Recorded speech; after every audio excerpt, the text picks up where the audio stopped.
it's getting hotter today. I think there's more and more of a demand for like people to work online, and I think sometimes it can be a wish. You got to figure out like what your skills are, right?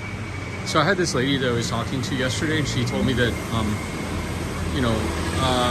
if somebody speaks Mandarin as a first language, it's hard for them to get a job abroad. And I said, no, that's not true.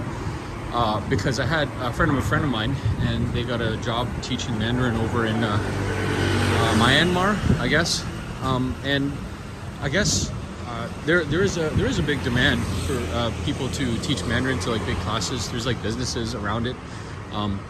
I haven't seen a school like this personally that's like a blah blah blah Mandarin school or like whatever, but I've heard about it.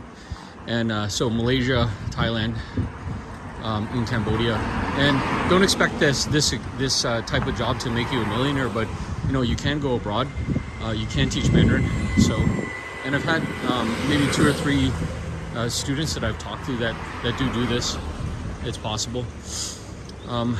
Most people that I know that go abroad anyways in Canada, they don't really look for a job anyway. They usually, what they do is they try to pass their insurance license or pass their mortgage license, and then use the fact that they speak Mandarin to network with other Mandarin speakers in Canada. I think actually that's honestly the better way, and there's a huge market for it, right?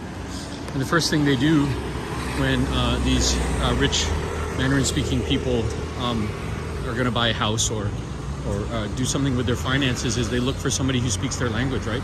So that's what, if I was these people, then that's what I would do. But the problem is that you need to have some type of finances first to start off. It is true that like if you speak English as a first language and you have a degree, you kind of have like a leg up, because you can teach English in different places, South Korea, Japan, which I wouldn't recommend right now because your economy's down. So you can go and teach English, and it's a good skill. You're probably going to have to teach young learners first, because that's, the parents want their kids to have those skills.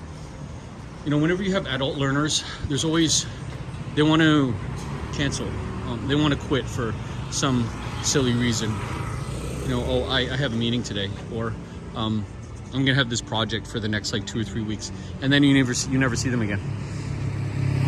So yeah, in my mind, I think that it's better to teach somebody who's not going to quit.